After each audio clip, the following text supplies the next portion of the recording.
Number 3, talking points. Who's writing them for the senator? His visceral advice on the economic bailout, quote, "The first thing I do is say, let's not call it a bailout, let's call it a rescue because it is a rescue." Where did he get that?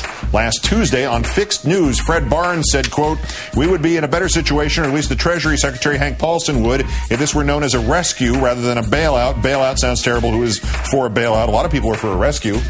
Not only is McCain getting his talking points from Fox Noise, but judging by how slowly he is employing them, they're evidently being sent by ground mail. Number 2, McCain versus the Antichrist. The Republican chairwoman for Dutchess County, New York, confirms that she forwarded an email to more than 24 McCain supporters. The email makes an oblique reference to Senator Obama and asks whether or not he is the biblical Antichrist. Quoting the 13th chapter of the book of Revelations, it claims Scripture said the Antichrist would be a man with Christ's popularity, but of Muslim descent, in his 40s, and it asks, do we recognize this description? Several problems here. First, it's called the book of Revelation, not Revelations.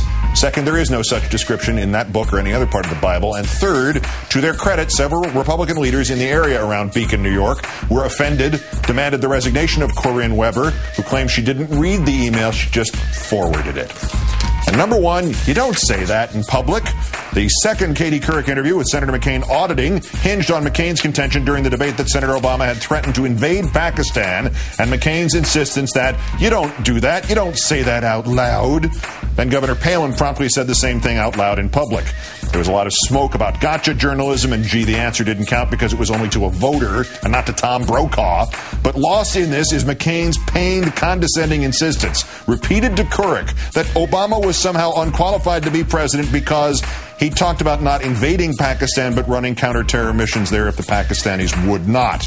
In October 2001, McCain was asked about our action in Afghanistan and this country's statement at the UN that we were reserving the right to strike elsewhere in the region. He said, very obviously, Iraq is the first country, but there are others, Syria, Iran, the Sudan. Then on David Letterman's show, back before he was canceling on Dave and lying to Dave about why, McCain added that things were going fine in Afghanistan and, quote, the second phase is Iraq. The senator's crass hypocrisy is entertaining on some levels, but in a more serious vein, it emphasizes that his phrase, you don't do that, you don't say that out loud, might be best applied by Senator McCain to anything that comes into his own head.